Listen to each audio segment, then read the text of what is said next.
अस्सलाम वालेकुम जी सारे दोस्तों की हाल है ठीक ठाक हो। अज जनाब तुहाडे खिदमत दे विच नवी वीडियो लैके आए हैं जी। शहीद गुजर ते बाबा सजाद गुजर साहब साडे उस्ताद मोहतरम।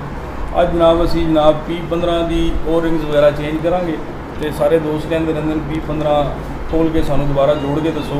तो ये असी जनाब काम करने वास्ते उस्ताद मोहतरम की खिदमत हासिल करांगे। उस्ताद मोहतरम बाबा सजाद गुजर साहब अस्सलाम वालेकुम। वालेकुम अस्सलाम व रहमतुल्लाहि व सब खैर बरकातहू। सुख है अल्हम्दुलिल्लाह जी। हाँ जी बाबा जी, सब तो पहले जी चलिए इसका करना क्या चाहते हैं आप ना। सबसे पहली बात तो ये है कि करना क्या चाहते हैं आप इसका। हाँ जी इधर जी असी सब तो पहले जी इन्हू अनअसैंबल करना चाहते हैं। हाँ। फिर दोबारा इन्हू खोल के यानी दोबारा जोड़ना ताकि साढ़े दोस्त देखने वाले जोड़े कहते हैं P15 किवें दोबारा जोड़ी जाती है खोली जाती है। हाँ वो बारे में बेसिकली है तो बाकी दी वो रिंग थोड़ी ठीक है वो भी चेक करनी है जी की प्रॉब्लम है। चलिए वो रिंग जो है ये वाली इधर से लीक है, हाँ जी। ये भी चेक कर लेते हैं। बिल्कुल। बाकी इसकी सफाई वगैरह हो जाएगी, हाँ जी सेटिंग हो जाएगी। कि अभी ये सबसे पहले तो हमने इसका ये उतार लिया, मैगजीन उतार लिया। ठीक हो गया। अभी इसकी वो की सेट निकाले ना ताकि इसको हम खोल सकें। जी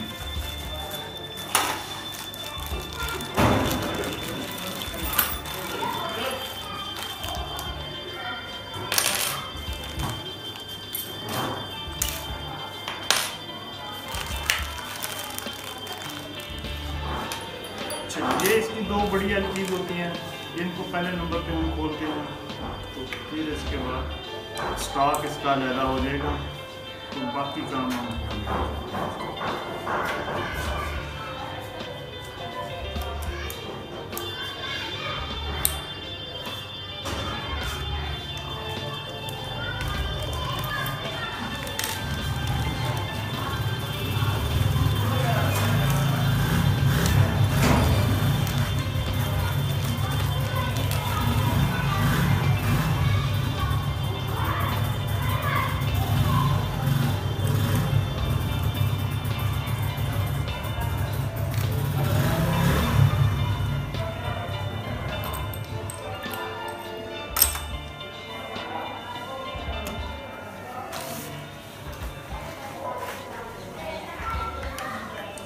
ये जो पेज खोलने वाला काम इसमें हम तेज करके कर देंगे ना वो जो वो हो जाएगा काम इसका, वरना इतनी देर लग जाती पेज खोलने में।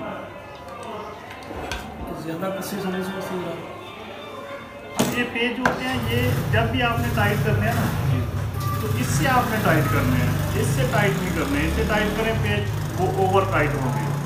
तो आपने स्प्रिंगर जो गन होती है ना उसको टाइट पेज चाहिए तो फिर हम ये बड़ा भी लगा सकते हैं, लेकिन पीसीबी के लिए सिर्फ इसी से टाइट करें। जितनी फोर्स इससे लगा सकते हैं लगा लें। इससे फोर्स बहुत ज़्यादा हो जाती है फिर वो ओवर टाइट हो जाते हैं पेज। अच्छा ये हमने P15 का स्टॉक अलहदा कर लिया है। अभी हम देख रहे हैं कि डस्ट बहुत लगी हुई है, इसको हम साफ करेंगे फिर इसका बाकी काम हम करते हैं। उसके लिए जी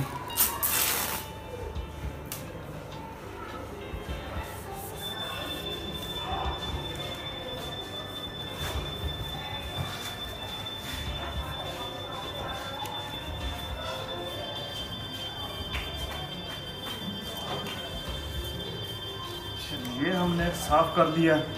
अभी जो गन होती है ना उसमें ये स्कोप ये एक सेंसिटिव पार्ट होता है इसका।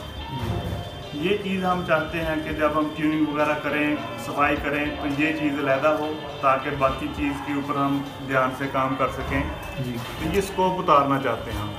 तो स्कोप उतारने के लिए बजाय स्कोप उतारने के हम इसकी बैरल ही निकाल देंगे। बैरल निकालने के लिए ये दो इसके स्क्रूज हैं, ये दोनों खोल दें। तो ये भी आपने काफ़ी टाइट किए हुए हैं। ज़्यादा टाइट है।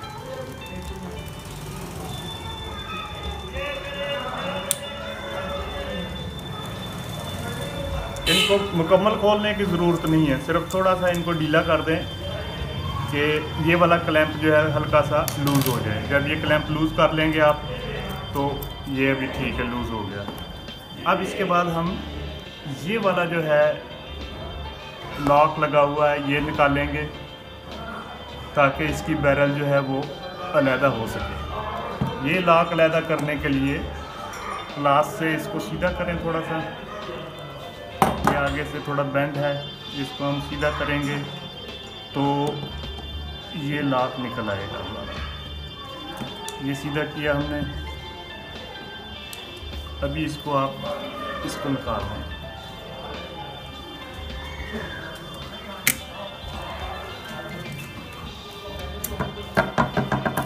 ये हमारी जो है बैरल वो ये ट्रिगर इधर से जाता है वो लूज़ हो गया है। अभी हम इसकी ये बैरल उतार देंगे।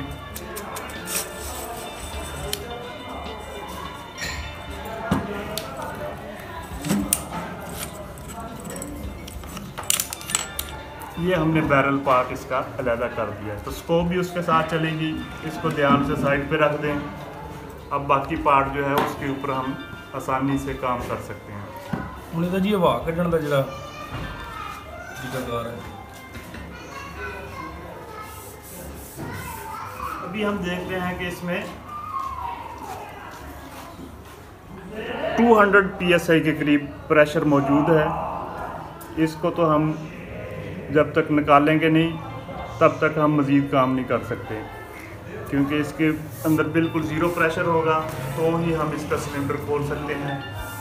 अब प्रेशर निकालने के लिए कुछ लोग ये वाला स्क्रू खोल देते हैं, लेकिन वो मुनासिब नहीं रहता, क्योंकि ये स्क्रू लगाया होता है उन्होंने लॉक टाइट से। इसको एक तो खोलते हुए अक्सर ये स्लिप हो जाता है, दूसरा इसके अंदर बाल बेरिंग और छोटा ओ रिंग होता है।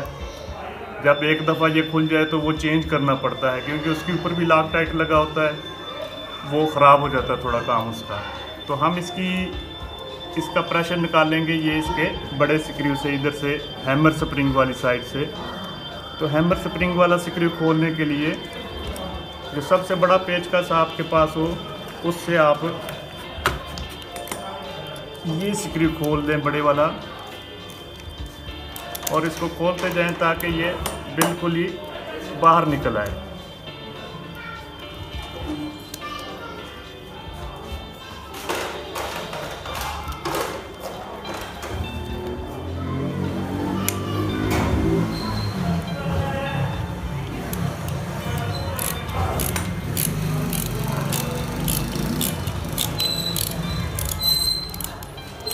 तो इसके अंदर स्प्रिंग होता है, उसको ज़रा ध्यान से खोलें कि ये बहुत ज़्यादा ज़ोर से बाहर ना निकल आए।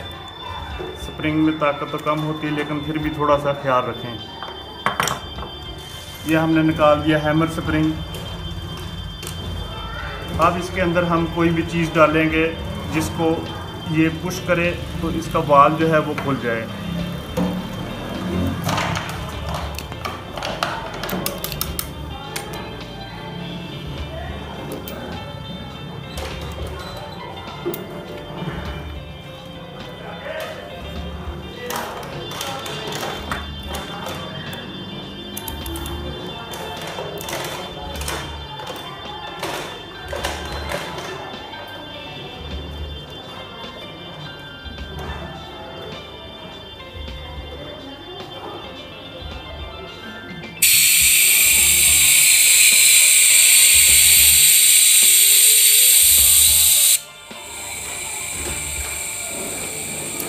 तो अभी हमने इसको थोड़ा टाइट किया है तो हवा निकलनी शुरू हो गई है। तो कोशिश करें कि हवा को आप बिल्कुल आस्ता आस्ता निकालें। स्पीड से निकालेंगे तो इसकी जो नमी है वो ज़्यादातर गन के अंदर रह जाएगी।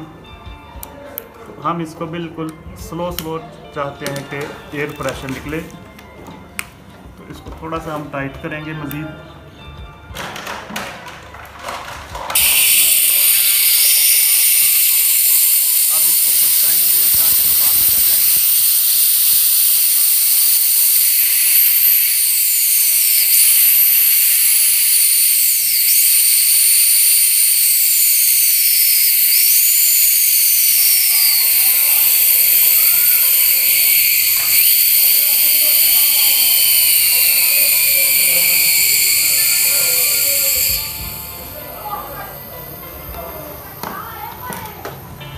सामने से गेज चेक करें, गेज हमारी 0 पर आ गई है, 0 से थोड़ा पीछे है। अभी ये थोड़ा सा फ़र्क भी हो सकता है गेज का भी। पर हम इसको मज़ीद टाइट करते हैं तो हम देखते हैं कि अब हवा नहीं निकल रही। इसका मतलब है एहतियात ज़रूरी है। हाँ जी, इसमें बहुत एहतियात ज़रूरी है। अगर 1-2 बार भी इसके अंदर प्रेशर मौजूद हो, यूँ ही हम इसको खोलेंगे तो ये काफ़ी जंप करेगा, चोट लगने का अंदेशा हो सकता है। तो इसकी हवा को मुकम्मल निकालें, मुकम्मल हवा निकाल के अब इसको खोल दें। तो हमने इस्तेमाल किया है ये वाला।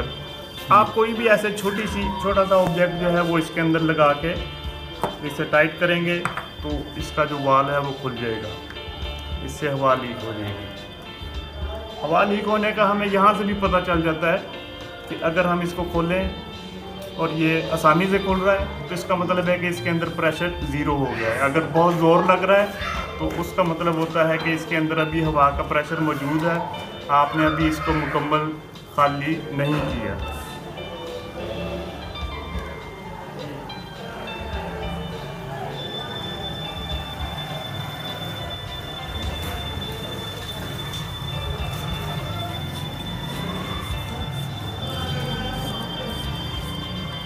तो इसको खोलते हुए भी अभी भी ख्याल रखना है हमने, इसको ऐसी डायरेक्शन में रखें कि अगर ये आपके हाथ से निकल भी जाए प्रेशर की वजह से तो किसी को चोट लगने का अंदेशा ना हो।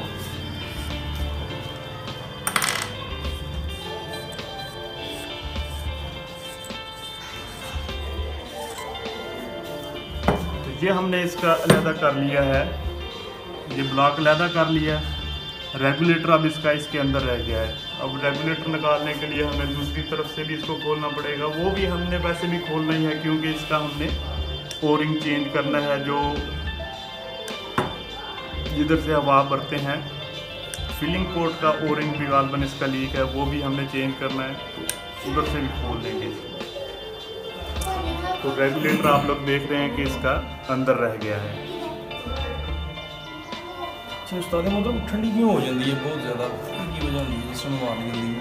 तो ये जो है प्रिंसिपल यही इस्तेमाल होता है, हम जो घर में इस्तेमाल करते हैं रेफ्रिजरेटर, एयर कंडीशनर, उनमें यही प्रिंसिपल इस्तेमाल होता है। किसी भी गैस को जब हम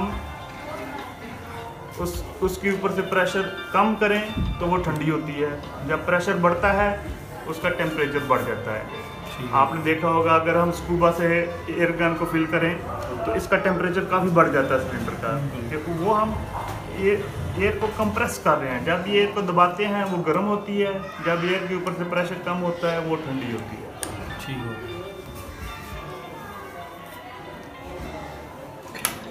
अभी हम इसका खोलेंगे ये ब्लॉक जिसमें फिलिंग पोर्ट लगी हुई है, तो इसको बड़े एहतियात से खोलें। कोई बहुत ज़्यादा ज़ोर लगाने की ज़रूरत नहीं। ज़ोर लगाने से क्या होता है कि अक्सर ये डैमेज भी हो सकता है। एल्युमिनियम का बना हुआ पार्ट है, अगर ज़ोर ज़्यादा ले रहा है तो कोई बहुत अच्छी किस्म की चीज़ इसमें डालें और फिर इसको घुमाएं। अभी तो बहुत कम फोर्स लग रही थी तो मैंने ये एलची से इसको खोल लिया। ज़्यादा ज़ोर लगे तो ये इसकी फिलिंग पोर्ट डैमेज हो सकती है।